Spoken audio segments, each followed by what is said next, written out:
saya mau bagi-bagi cara gimana cara dapat data pengangguran di website BPS. Seperti biasa kita masuk dulu ke websitenya di www.bps.go.id, dan berhubung pengangguran itu berhubungan dengan tenaga kerja, jadi kita cari tentang tenaga kerja, subjeknya tentang sosial kependudukan, terus kita cari di sini ada tenaga kerja. Nah, sebenarnya ada 3 cara untuk mendapatkan data tentang pengangguran. Yang pertama ada melalui daftar dari tabel atau indikator, terus ada publikasi, dan yang ini ada tabel dinamis. Pertama kita lihat yang tabelnya dulu. Oh ya, sebelum kita lihat tabel, kita coba lihat dulu ya konsep definisinya. Apa sih pengangguran itu? Di konsep definisi itu di sini ada banyak, ada usia pekerja itu di usia berapa. Di BPS itu dia menggunakan konsep penduduk usia kerja itu adalah 15 tahun ke atas. Jadi yang namanya pengangguran itu berarti yang dia sudah usia bekerja 15 tahun ke atas tetapi dia belum mempunyai pekerjaan atau sedang mempersiapkan untuk membuat usaha, seperti itu. Dan di sini ada misalnya pengangguran terbuka, mereka yang tidak punya pekerjaan atau dan mencari pekerjaan, yang tidak mempunyai pekerjaan tapi mempersiapkan usaha, mereka yang tidak punya pekerjaan tetapi mencari pekerjaan karena masih merasa tidak mungkin mendapatkan pekerjaan, atau mereka yang sudah punya pekerjaan tetapi belum mulai bekerja. Nah, itu termasuk pengangguran. Jadi kalau misalnya saya sudah diterima bekerja tapi baru mau mulai bekerja 1 minggu kemudian, itu masih dianggapnya pengangguran, seperti itu. Kalau misalnya kita udah sampai konsep definisi, sekarang kita coba lihat tabelnya. Karena tadi yang ditanyain adalah di pertanyaan komen itu dia nanya gimana cara dapat pengangguran, kita cari langsung aja pakai keyword pengangguran. Nah, sini ada, kita sudah dapat 13 tabel. Tabel kita coba lihat aja tabel yang terakhir kali di update seperti itu. Ini sebenarnya yang di update tahun 2020 bukan berarti datanya sudah tidak ada atau discontinue, tapi pasti akan diupdate, cuma nanti sesuai tanggalnya ini pasti nanti akan diupdate-nya di akhir tahun. Jadi dalam arti kata ini sebenarnya datanya dirilis tahunan, seperti itu. Kita coba aja salah satu dulu. Contohnya di sini ini adalah pendidikan. Jadi ini jumlah pengangguran terbuka menurut pendidikannya. Nah, di sini ada tahunan datanya sampai tahun 2021. Nah, sekarang ini datanya emang data tenaga kerja itu dapatnya dari survei tenaga karena survei Sakernas itu apa ya? Saya lupa ya. Sakernas itu Suku Angkatan Kerja Nasional, maaf. Jadi BPS sejak tahun 2000 berapa ini? Tahun 2005 sampai sekarang itu datanya dilakukan surveinya, dikumpulkan datanya 2 tahun sekali. Makanya di tahun-tahun sebelumnya cuma ada data tahunan, dan di tahun-tahun terakhir ini ada datanya data bulanan. Data 2 tahun sekali di bulan Februari dan juga di bulan Agustus. Untuk sementara ini datanya baru dirilis untuk data bulan Februari. Nanti Agustus itu biasanya akan dirilis di bulan November, seperti itu. Nah, kalau sudah yakin ini data yang dibutuhkan, tinggal kita unduh saja.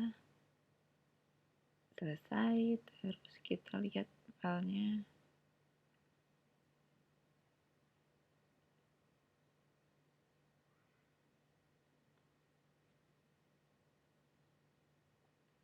Nah, ini datanya sesuai sama persis dengan yang ada di website BPS tadi. Nah, ini baru salah satu caranya. Kita coba cara yang kedua. Kita balik ke publikasi. Kita coba publikasi. Nah, publikasi ini nggak kayak tabel dan indikator tadi. Nah, untuk publikasi ini tampilkannya dalam bentuk PDF. Jadi semua data, misalnya misalnya ini survei Angkatan Kerja Nasional Februari 2001. Nah, ini semua datanya, nggak cuma data pengangguran, biasanya ada di sana gitu.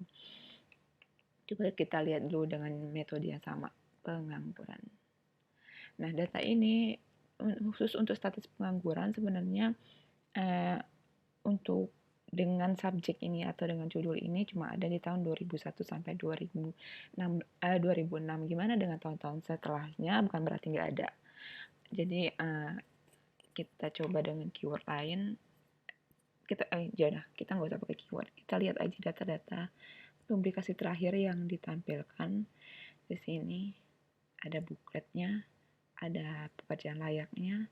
Nah, indikator pasar tenaga kerja, dari statistik pendapatan, keadaan pekerja, ada keadaan angkatan kerja. Nah, kalau dari sini tadi kan disebutin ya, saya sebutin di awal kalau pengangguran itu adalah orang yang usia kerja atau harus termasuk angkatan kerja tapi dia tidak bekerja seperti itu. Jadi kalau dari tabel ini kita nggak mungkin lihat pekerja layak, juga nggak mungkin ada data pengangguran, atau bisa dicoba juga sih, cuma most likely tidak ada di sana. Kemudian ini juga ada pendapatan, juga nggak mungkin. Nah, kemungkinan yang besar ada di dua publikasi ini. Kita coba salah satunya dulu. Nah, ini kita coba keadaan pekerja, karena tadi sebenarnya dia termasuk dalam pekerja tetapi tidak mempunyai pekerjaan. Kita unduh publikasinya.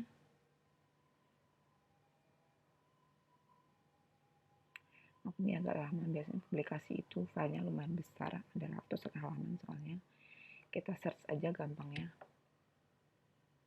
pengangguran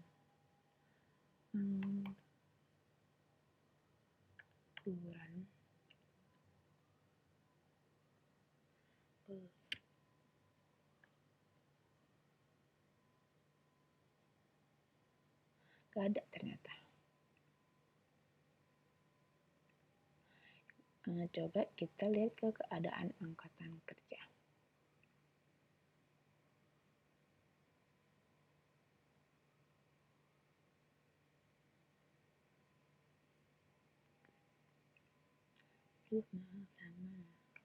Kita cari dengan metode yang sama, pengangguran. Nah, di sini dapat. Di sini contohnya adalah penduduk berumur 15 tahun ke atas yang termasuk pengangguran menurut kelompok umur dan juga pendidikan tertingginya. Berarti dari judulnya itu adalah yang mereka sudah usia bekerja tapi belum bekerja, baik yang tadi masih menunggu jadwal dia bekerja, atau lagi mencari pekerjaan, atau sudah dapat, atau sedang mempersiapkan usaha, itu termasuk pengangguran. Tetap di sini di breakdownnya berdasarkan umur dan juga pendidikan tertinggi yang ditamatkan gitu. Jadi kita lihat di sini ada di halaman 191.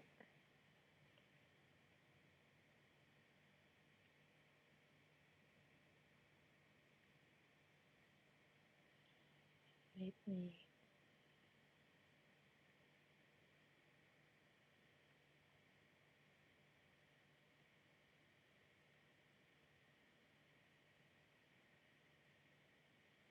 Nah, ini tabelnya. Penduduk berumur 15 tahun ke atas yang termasuk pengangguran menurut kelompok umur dan pendidikan tertinggi ditampilkan. Nah, di sini ada kelompok umurnya. Jadi kalau